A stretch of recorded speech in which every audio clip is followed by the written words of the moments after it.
அஸ்ஸலாமு அலைக்கும்.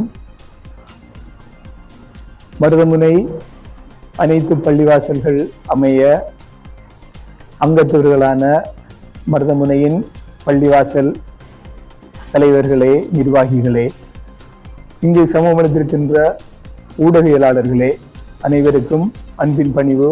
அஸ்ஸலாமு அலைக்கும்.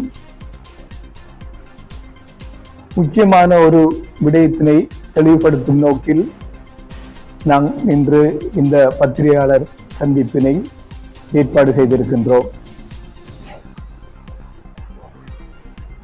1987 ஆண்டு வரை தற்போது இருக்கின்ற கல்முனை மாநகர சபையானது கல்முனை வடக்கு கிராம சபை, கல்முனை தெற்கு கிராம சபை,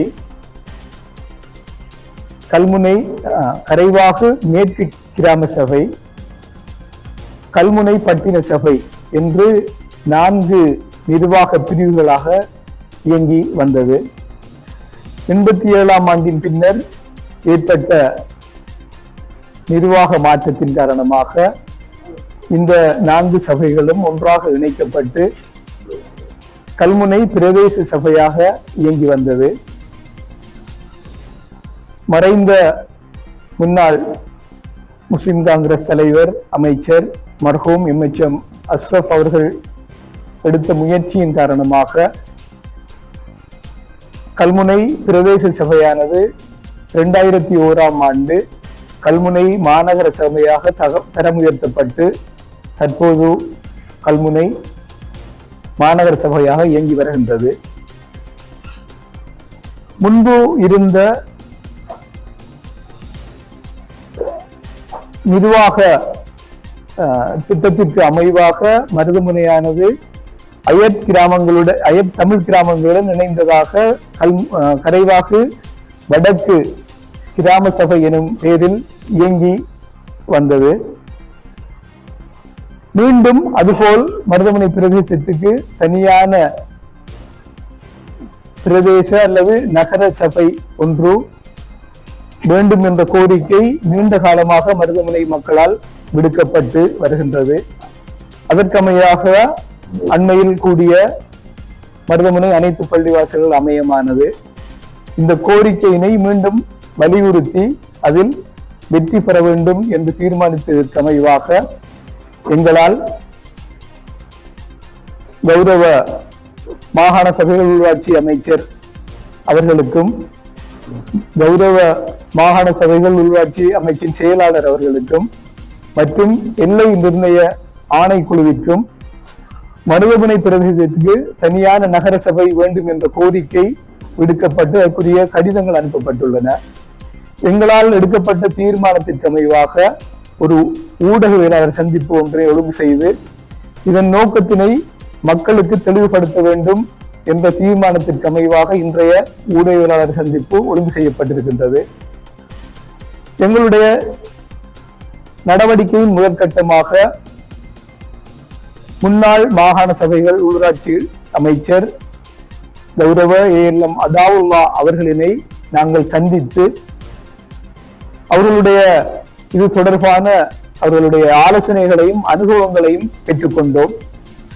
எமது அடுத்த கட்டமாக எமது பிரதேசத்தில் உள்ள பாராளுமன்ற உறுப்பினர்கள், முன்னாள் பாராளுமன்ற உறுப்பினர்கள், அரசியல் பிரமுகர்கள் அவர்கள் அனைவரையும் சந்தித்து இது தொடர்பான ஒத்துழைப்பினை பெற்று இந்த விடயத்தினை முன்னெடுப்பதற்கு நாங்கள் தீர்மானித்திருக்கின்றோம்.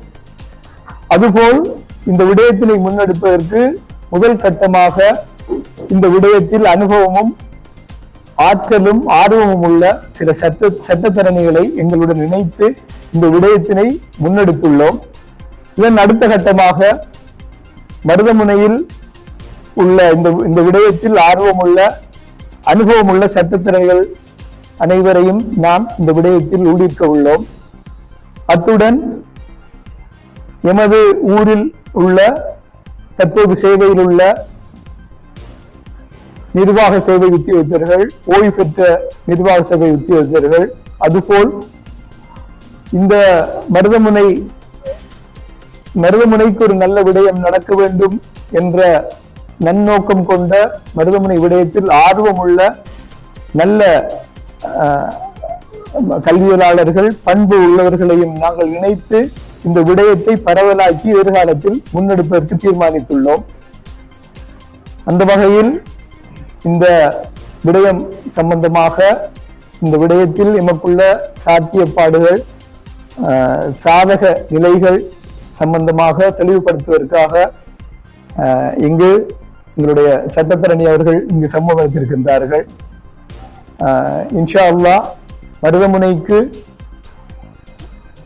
மருதமுனைக்குள்ள வளங்கள், மருதமுனைக்குள்ள வர்த்தக நிலையங்கள், மருதமுனைக்குள்ள சனத்தொகை, கிராம சேவர் பிரிவுகள் அனைத்தும் மருதமுனைக்கும் ஒரு தனியான நகர சபை கோருவதற்குரிய தார்மீக உரிமை மருதமுனைக்கு உள்ளது என்பதனை உறுதிப்படுத்தி நிற்கின்றது. அந்த வகையில் மருதமுனை அனைத்து பள்ளிவாசல்கள் அமையத்தினால் இந்த விடயம் முன்னெடுக்கப்படுகின்றது.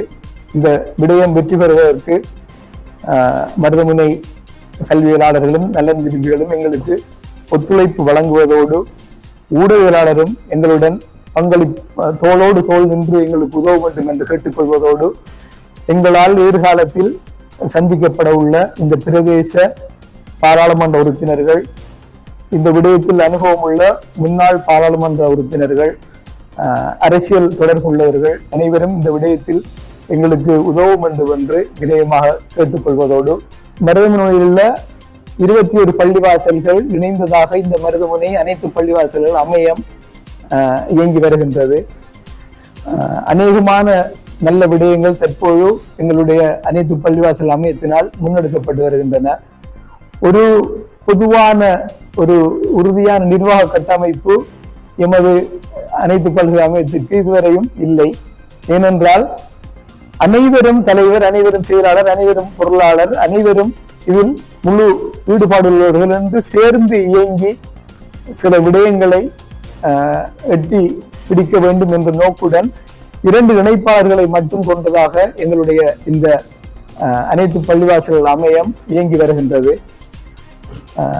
நிர்வாக ரீதியாக நிர்வாக பிரிவுகள் இடம்பெறுகின்ற போது அந்த நிர்வாக ரீதியாக தெரிவு செய்யப்பட்டவர்கள் இந்த விடயத்தை பார்த்துக் கொள்ள வேண்டும் என்று மற்றவர்கள் ஒதுங்கி இருப்பதுதான் நிர்வாக இவ்வாறான அமையங்களினதும் சங்கங்களினதும் வளமை. அவ்வாறு இல்லாமல் அனைவரும் நமது சங்கம் என்ற ஈடுபாடுடன் இயங்க வேண்டும் என்ற நோக்கில்தான் எங்களால் இவ்வகையான கட்டமைப்பு ஏற்படுத்தப்பட்டு 2 இணைப்பாளர்களை மட்டும் கொண்டு இந்த அமையம் இயங்கி வருகின்றது. இன்ஷா அல்லாஹ் எதிர்காலத்தில் தேவை ஏற்படின் தேவையான மாற்றங்களுடன் இந்த சங்கம், இந்த அமையம் இயங்கும் என்பதனையும் தெளிவாக தெரிவித்துக் கொள்கின்றேன். நான் இம்மயம் முகர்ரப் மருதமுனை மஸ்ஜிதுன் நூர் பள்ளிவாசலின் கௌரவ தலைவராக இருக்கின்றேன். நானும் அனைவரும் போல் இந்த அமையத்தின் ஒரு முன்னணி செயற்பாட்டாளராக இயங்கி வருகின்றேன். அஸ்ஸலாமு அலைக்கும். நான் ஆரம்பத்திலே தொடங்கும் போது இது சம்பந்தமான சரியான தெளிவை உங்களுக்கு தந்திருக்கின்றேன். இது ஒரு ஆரம்பகட்ட நடவடிக்கை. இதற்கொரு மருதமுனை நகர சபைக்கான கோரிக்கைக்கான ஆரம்ப விதை எங்களால் இடப்பட்டிருக்கின்றது.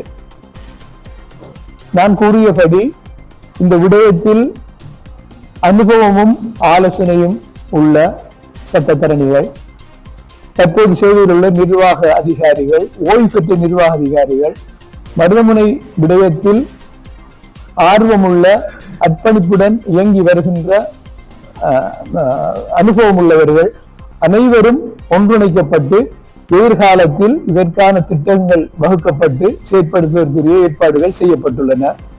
இன்ஷா அல்லாஹ் மிக விரைவில் இதற்குரிய ஏற்பாடுகள் நடைபெற்று மருதமுனைக்கான தனியான மருதமுனையை மட்டும் உள்ளடக்கிய ஒரு நகர சபை கோருவதா அல்லது மருதமுனையையும் அயல் தமிழ் கிராமங்களையும் உள்ளடக்கியதாக அல்லது மருதமுனையையும் அயல் கிராமங்களையும் நெற்பேட்டிமுனையும் உள்ளடக்கியதாக எங்களுடைய கோரிக்கை விடுக்கப்பட வேண்டுமா என்பதை எங்களால் அமைக்கப்படுகின்ற அனுபவம் உள்ள சபையானது தீர்மானித்து அதற்கமைவாக எங்களால் நடவடிக்கை மேற்கொள்ளப்படும். அத்துடன் இங்கு சட்டத்திரணி அவர்கள் கூறுகின்ற போது ஒரு விடயத்தை தெளிவாக கூறினார். சாய்ந்தமரவிற்கு தனியான ஒரு நகர சபை அமைப்பதற்கான அனுமதி சட்டரீதியாக கிடைக்கப்பட்டிருக்கின்றது என்று. சாய்ந்தமருது மக்களின் உறுதியானதும் நியாயமானதுமான கோரிக்கைக்கும் போராட்டத்திற்கும் அவர்களுக்கு கிடைத்த வெற்றி தான் இந்த சாய்ந்தமருது மக்களுக்கான நகர சபை, தனியான நகர சபை. அந்த விடயத்தில் அவர்களுக்கு கிடைக்கப்பெற்ற அந்த நிர்வாக ரீதியான வெற்றியினை மருதமுனை அனைத்து பள்ளிவாசல்கள் அமையமானது மிக வெகுவாக பாராட்டுவதோடு அவர்களுடைய ஏனைய விடயங்களும் சிறப்பாக நடைபெற வேண்டும் என்று நாங்கள் அமையம் சார்பாக பிரார்த்தனை செய்து கொள்கின்றோம்.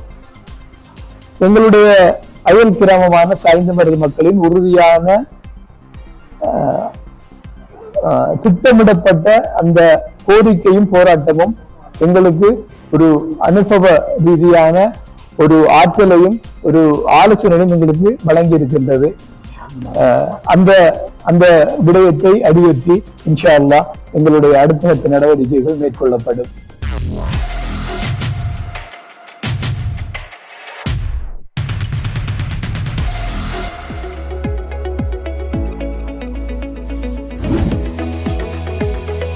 உங்கள் ஸ்டைலுக்கு நேரம் சேர்க்கும் சரியான இடம் டைம் டெல்லர்.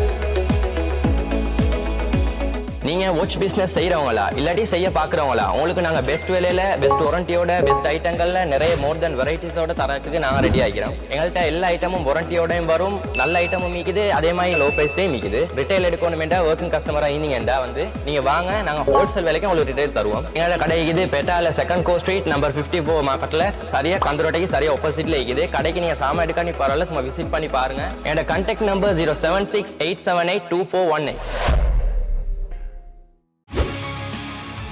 செய்திகளை உடனுக்குடன் தெரிந்து கொள்ள உடனே சப்ஸ்கிரைப் பண்ணுங்க.